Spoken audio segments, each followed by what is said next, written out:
जय हिंद दोस्तों, स्वागत है आप सभी का एक नई वीडियो में। इस वीडियो में हम लोग बात करेंगे ज्ञान में जीएस पब्लिकेशन के द्वारा जो डेली टेस्ट सीरीज चलाई जा रही है, उसी को हम लोग कवर कर रहे हैं। तो उसी का आज हम लोग कवर करेंगे साइंस और टेक्नोलॉजी का पोर्शन। तो ये टेस्ट करवाया गया था 2 अप्रैल को एप्लीकेशन पे, और इसमें कुल 50 क्वेश्चन रहेंगे। साइंस और टेक्नोलॉजी का पोर्शन है। चलिए स्टार्ट करते हैं बिना टाइम वेस्ट किए। इसका पीडीएफ चाहिए, टेलीग्राम से जुड़ जाइए, वहाँ पर पीडीएफ दे दिया गया है। क्वेश्चन नंबर 1 है, निम्नलिखित में से कौन सा एक सही नहीं है। ऑप्शन है पादप कोशिका में माइटोकॉन्ड्रिया जंतु कोशिका की तुलना में कम होती है। ये बात जो है बिल्कुल सही है। अब मैं आपको एक उदाहरण से समझाता हूँ। माइटोकॉन्ड्रिया जो है वो किसका निर्माण करती है? ऊर्जा का निर्माण करती है। तो माइटोकॉन्ड्रिया ऊर्जा का निर्माण करती है। किसके रूप में करती है? एटीपी के रूप में ऊर्जा का निर्माण करती है। तो ऑप्शन में दिया है कि पादप कोशिका में माइटोकॉन्ड्रिया जो है जंतु कोशिका की तुलना में कम है। देखिए, पादप कोशिका यानी पौधा जो है वो एक जगह स्थिर रहता है। पौधा जो है वह एक जगह स्थिर रहता है, उसे ज़्यादा ऊर्जा की आवश्यकता नहीं होती है। लेकिन जंतु जो है वो एक जगह स्थिर नहीं होते, एक जगह से दूसरे जगह से तीसरी जगह इधर उधर करते रहते हैं। उन्हें ज़्यादा ऊर्जा की आवश्यकता होती है, जिसकी वजह से माइटो जब ज़्यादा ऊर्जा की आवश्यकता होगी तो माइटोकॉन्ड्रिया की भी तो ज़्यादा आवश्यकता होगी, तब तो ऊर्जा का निर्माण होगा। तो इसलिए जो है पादप कोशिका में माइटोकॉन्ड्रिया कम होता है और जंतु कोशिका में जो है माइटोकॉन्ड्रिया अधिक होता है। ठीक है। नेक्स्ट, माइटोकॉन्ड्रिया को कोशिकीय ऊर्जागृह कहते हैं, ये तो सबको पता है। नेक्स्ट है, माइटोकॉन्ड्रिया में डीएनए तथा राइबोसोम होते हैं जिससे यह प्रोटीन बनाने में सक्षम है। बिल्कुल सही है। नेक्स्ट है, माइटोकॉन्ड्रिया झिल्ली युक्त कोशिकांग नहीं है। बिल्कुल गलत है। माइटोकॉन्ड्रिया जो है ना वह झिल्ली युक्त कोशिकांग तो बिल्कुल है, सिर्फ झिल्ली युक्त नहीं, डबल झिल्ली युक्त है, मतलब दोहरा है। दोहरी झिल्ली युक्त जो है, इसमें 2 झिल्ली होते हैं। ठीक है। माइटोकॉन्ड्रिया और लवक जो है दोनों पर 2 झिल्ली होती है, लेकिन राइबोसोम जो है ना उस पर कोई भी झिल्ली नहीं होती है, इसे याद रखिएगा। तो इसका सही आंसर ऑप्शन नंबर डी हो जाएगा। नेक्स्ट क्वेश्चन है, प्रकृति में होने वाला रासायनिक परिवर्तन के संबंध में निम्नलिखित कथनों पर विचार कीजिए। ऑप्शन है, इस परिवर्तन के दौरान पदार्थ के भौतिक तथा रासायनिक गुण बदल जाते हैं। तो इस परिवर्तन के दौरान जो है पदार्थ का भौतिक तथा रासायनिक गुण बिल्कुल बदल जाता है। ठीक है। नेक्स्ट है, इस परिवर्तन के दौरान द्रव्यमान संरक्षण नियम का पालन नहीं होता है। तो मैं आपको बता दूं कि रासायनिक परिवर्तन जो होता है उसके दौरान जो है द्रव्यमान संरक्षण के नियम का पालन होता है। ठीक है। ये पॉइंट जो है ये गलत दिया हुआ है। नेक्स्ट है, यह परिवर्तन अस्थायी होता है। तो यह परिवर्तन जो है अस्थायी होता है, ना कि अस्थायी होता है। ठीक है। तो ये दोनों गलत हो गया, सिर्फ एक सही है, यानी केवल एक सही है। चलिए नेक्स्ट क्वेश्चन की तरफ बढ़ते हैं। इसके बारे में थोड़ा सा बता देता हूँ। और देखिए, नाभिकीय विखंडन जो है ना, नाभिकीय विखंडन और नाभिकीय संलयन के दौरान द्रव्यमान संरक्षण का पालन नहीं होता है, लेकिन ऊर्जा संरक्षण के नियम का पालन होता है। और रासायनिक परिवर्तन जो है वो अस्थायी होता है और भौतिक परिवर्तन जो है वो अस्थायी होता है। तो इसमें रासायनिक परिवर्तन के बारे में पूछा है, तो यहाँ पे अस्थायी होना चाहिए था, ना कि अस्थायी। चलिए, निम्नलिखित में से औसत कथन की पहचान कीजिए। क्वेश्चन का ऑप्शन देखते ही पता चल रहा होगा आपको कि न्यूटन के थर्ड लॉ के बारे में ऑप्शन दिया हुआ है। तो ठीक है, ऑप्शन पढ़ लेते हैं, सारी कुछ जानकारी मिल जाएगी। क्रिया तथा प्रतिक्रिया 2 भिन्न वस्तुओं पर लगते हैं। हाँ, बिल्कुल सत्य है। क्रिया और प्रतिक्रिया जो है वो दोनों भिन्न भिन्न वस्तुओं पे लगते हैं। ठीक है। एक ही वस्तु पे क्रिया और प्रतिक्रिया कैसे हो सकती है? हो ही नहीं सकती। नेक्स्ट है, क्रिया तथा प्रतिक्रिया बल की दिशा एक दूसरे विपरीत होता है। हाँ, बिल्कुल एक दूसरे के विपरीत होता है। नेक्स्ट है, क्रिया तथा प्रतिक्रिया बल का परिमाण समान होता है। हाँ, बल का भी परिमाण समान होता है। तो 1 2 3 तीनों सही है। और इसमें पूछ रहा था औसत कथन का पहचान कीजिए, तो इनमें से कोई नहीं इसका आंसर हो जाएगा, क्योंकि सब सत्य है। नेक्स्ट, निम्नलिखित में से कौन सा मानव उत्तक तापरोधक होने के कारण ठंड से शरीर को सुरक्षा करता है? तो एडिपोज उत्तक है। कौन सा उत्तक है?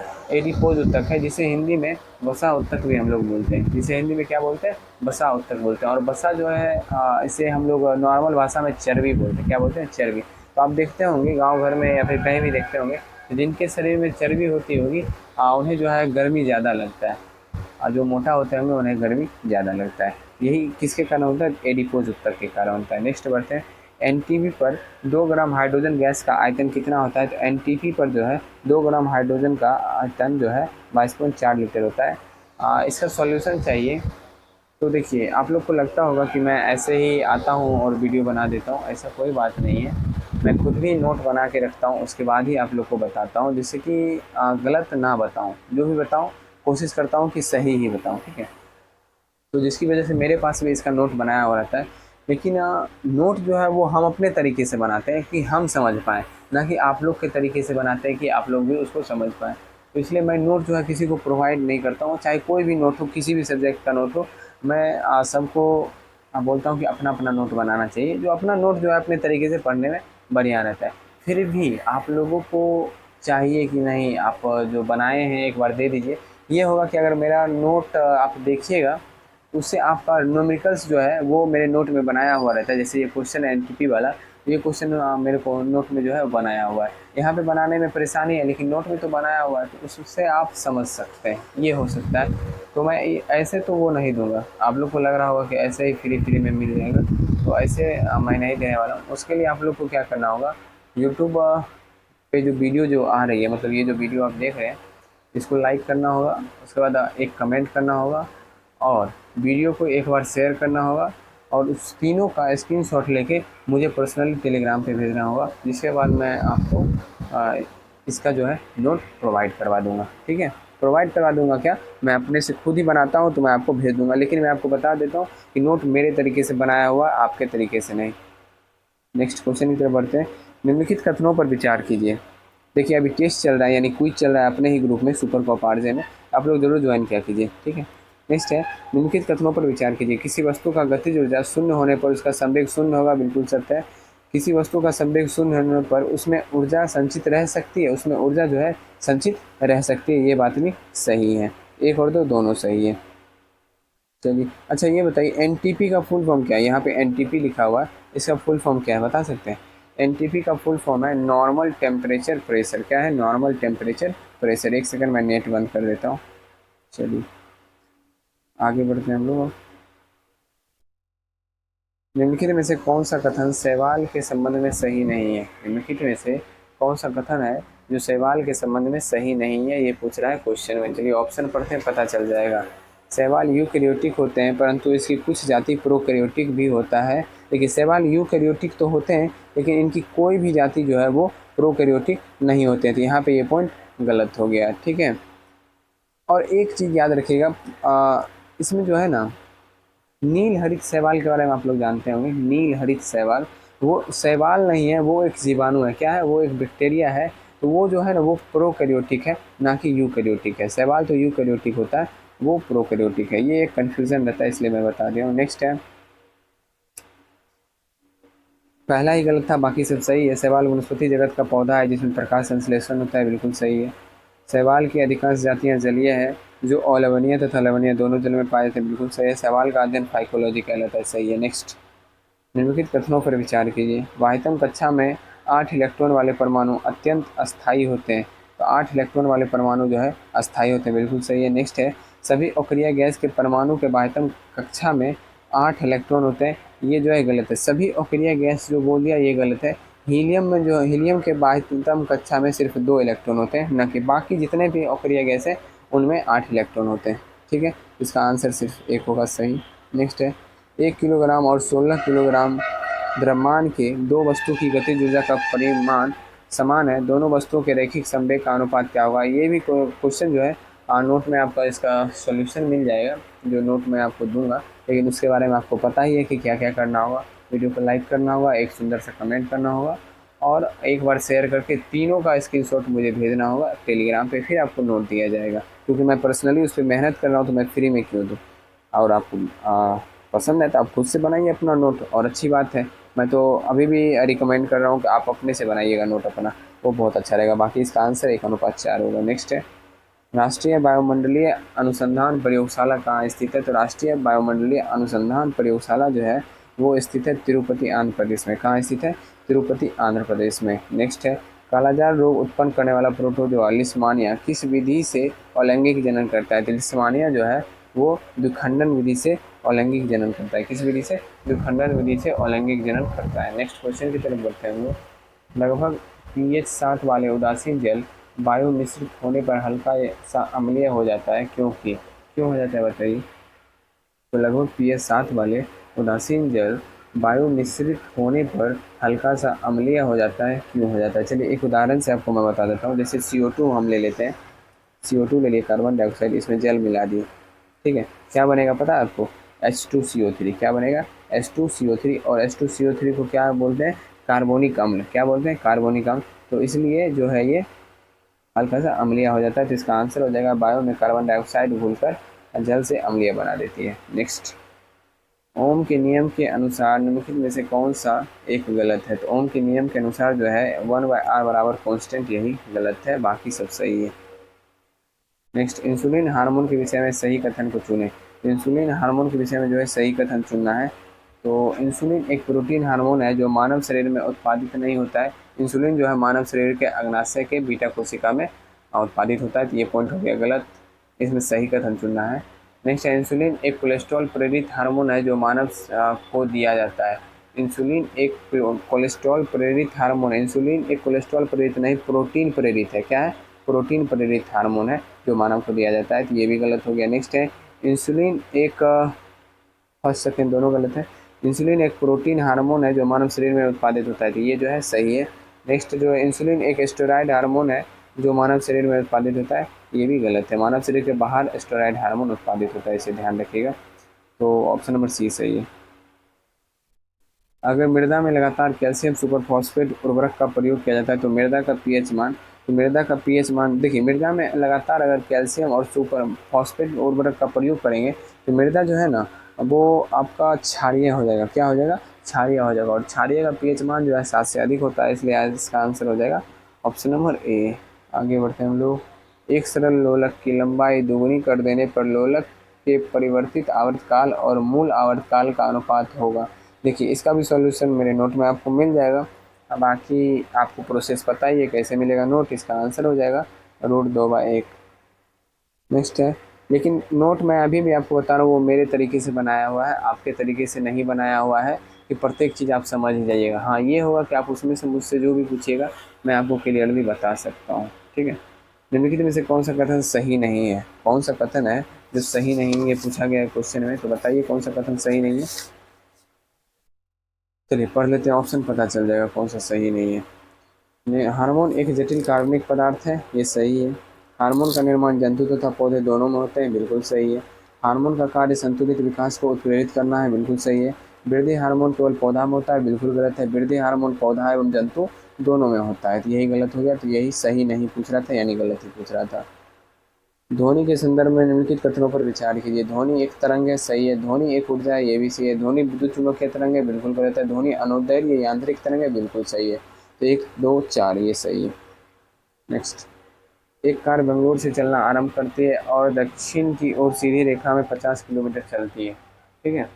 उसके बाद क्या है, और तुरंत मुड़कर वापस बेंगलोर आ जाती है। इस पूरे चक्कर में कार का औसत वेग कितना होगा? तो मैं आपको बता दूं, मैथ वाला दिमाग इसमें नहीं लगाइएगा, ठीक है, नहीं तो आपको इसका आंसर आ जाएगा। आंकड़े अपर्याप्त हैं, तो मैथ वाला दिमाग तो इसमें लगाना नहीं है, जो बता रहा हूँ वो समझिएगा। औसत वेग बराबर फिजिक्स में होता है कुल विस्थापन बटे कुल समय। कुल विस्थापन बटे कुल समय। कुल विस्थापन अगर ले रहे हैं, विस्थापन का मतलब होता है कि कितना दूरी आप तय कर रहे हैं। लेकिन ये बंदा जो है बेंगलोर से चलता है, फिर से बेंगलोर ही पहुंच जाता है। जिस स्थान से चलता है उसी स्थान पे पहुंच जाता है। इसका मतलब ये 0 डिस्टेंस कवर कर रहा है, इसलिए इसका आंसर हो जाएगा 0। नेक्स्ट, सेरेब्रल पॉल्सी एक मानसिक संबंधी विकार है जो सामान्यतः पाया जाता है। तो ये जो है ना, सेरेब्रल पॉल्सी ये एक मानसिक संबंधी विकार है जो पाया जाता है, सामान्यतः पाया जाता है बच्चों में। और ये जो है ना, आप ध्यान रखिए, ये एक अनुवांशिक रोग है, यानी अनुवांशिक विकार है। और आपको पता है कि अनुवांशिक रोग का कोई भी इलाज नहीं है अभी तक, ठीक है। ये छोटे बच्चों में पाया जाता है। नेक्स्ट, आगे बढ़ते हैं। श्वसन अंगों एवं आहार नाल में अंतर्ग्रहित रोगाणुओं के विरुद्ध में सर्वप्रथम सुरक्षा प्रदान करने वाला एंटीबॉडीज़ है। तो सर्वप्रथम सुरक्षा प्रदान करने वाला एंटीबॉडीज़ क्या है, ये बताइए। देखिए, ये आईजी के बारे में आप लोग जानते हैं, ये जो आईजी लिखा हुआ है इसके बारे में आप लोग जानते हैं? शायद नहीं जानते होंगे, फिर भी मैं आपको बता दूं। इसका फुल फॉर्म होता है इम्यूनोग्लोबुमिन। क्या होता है? इम्यूनोग्लोबुमिन, ठीक है। इसका मतलब हुआ, यानी इसका हिंदी अर्थ रूप में लीजिए तो एंटीबॉडी हुआ। क्या हुआ? एंटीबॉडी, ठीक है। तो इसका आंसर क्या हो जाएगा? क्वेश्चन पढ़िए। श्वसन अंग एवं आहार नाल में अंतर्ग्रहित रोगाणु से विरुद्ध जो है कौन सा एंटीबॉडी काम करता है, ये है। तो इसका हो जाएगा IgA, ठीक है। क्या काम करता है? एंटीबॉडी ए काम करता है। इसे IG को आप एंटीबॉडी के रूप में भी पढ़ सकते हैं, ठीक है। तो IgA जो है वो रोगाणुओं से सुरक्षा करता है, और ये जो IgD जो है ये कैंसरजनक तत्वों का निपटारा करता है। फिर IgE यानी एंटीबॉडी E जो है ये एलर्जी से सुरक्षा करता है, और IgG जो है सर्वाधिक पाया जाता है अपने बॉडी में। सर्वाधिक कौन सी पाया जाता है? IgG। चलिए, निम्नलिखित में से कौन सा ऑक्सीजन के साथ सीधे संयोग नहीं करता है? तो ऑक्सीजन के साथ सीधे संयोग नहीं करता है कौन सा? प्लूटोनियम। नेक्स्ट आगे बढ़ते हैं हम लोग। जर्मेनियम क्रिस्टल को एन टाइप अर्धचालक बनाने के लिए आवश्यक उपद्रव परमाणु की संयोजकता कितनी होनी चाहिए? सबसे पहले मैं आपको बता दूं कि जो शुद्ध अर्धचालक है, शुद्ध अर्धचालक में अशुद्धि मिलाते हैं तो दो टाइप के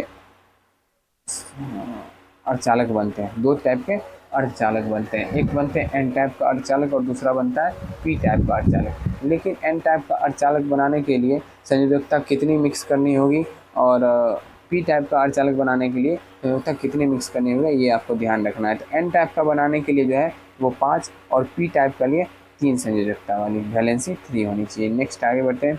मानव सीमेन का पीएच मान कितना होता है? तो मानव सीमेन का पीएच मान 7.3 से लेकर 7.5 होता है। नेक्स्ट है, निम्नलिखित में से कौन सा धातु वायु में ऑक्साइड परत निर्माण कर संक्षारण से बची रहती है? तो आप लोग इसका आंसर एल्युमिनियम लगा रहे होंगे। बाकी एल्युमिनियम तो सही है, लेकिन मैग्नीशियम और जिंक ये दोनों भी सही है, तो इसका आंसर हो जाएगा इनमें से सभी। नेक्स्ट है, 400 वाट का रेफ्रिजरेटर प्रतिदिन 8 घंटे उपयोग में लाया जाता है। 3 रुपये प्रति यूनिट की दर से रेफ्रिजरेटर को 30 दिन तक चलाने के खर्च ऊर्जा का मूल्य क्या होगा? तो इसको सॉल्व कर लेते हैं हम लोग यहीं पे।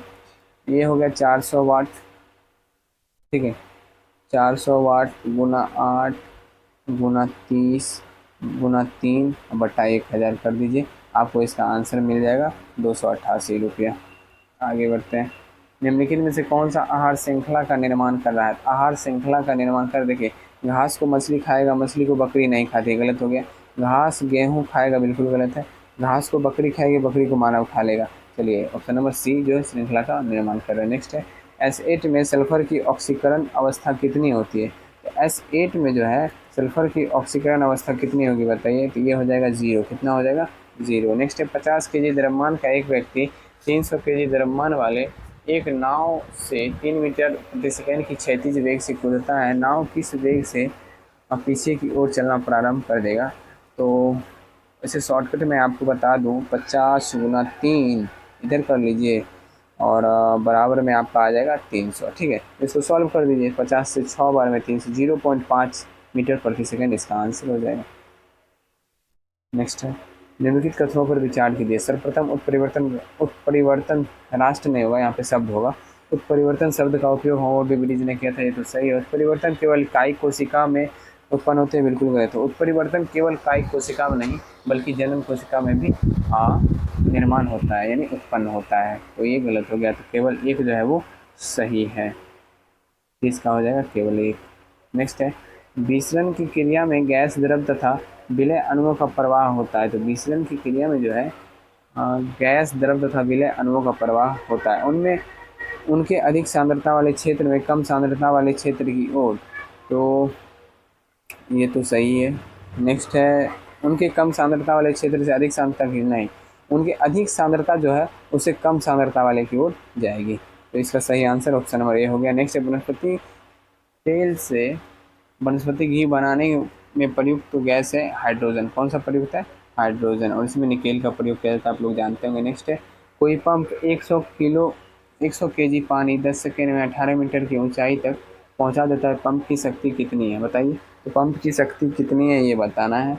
तो इसका भी सॉल्यूशन चलिए शॉर्टकट में मैं यहीं भी बता देता हूँ। 100 और 10 सेकेंड टाइम ले रहा है, और हाइट हो गया mgh दे दिए, और फिर समय ले लिए। यहाँ पे g दिए हैं 10 मीटर, वैसे तो 9.8 होता है, लेकिन क्वेश्चन बनाने के वक्त 10 लिया जाता है मैक्सिमम टाइम, जिससे क्वेश्चन आसानी से सॉल्व हो जाए।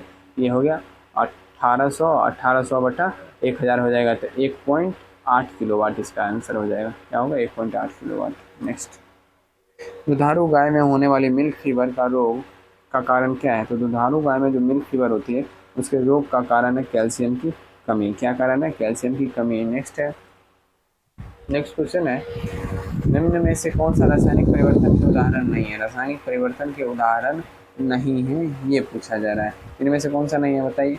ऊर्ध्वपातन जो है वो रासायनिक परिवर्तन के उदाहरण नहीं है, ठीक है। नेक्स्ट, परम शून्य तापमान 0 डिग्री केल्विन, 0 डिग्री मैं बार बार बोलता हूँ, जी केल्विन के साथ डिग्री नहीं लगता है, इस बात का आप लोग ध्यान रखिएगा। 0 केल्विन या -273 डिग्री सेल्सियस पर गैस के अणुओं की चाल होगी, क्या होगी? शून्य होगी। नेक्स्ट, इनमें से कौन सा कथन सही है? ताप बढ़ने से गैसीय माध्यम में ध्वनि की चाल बढ़ती है।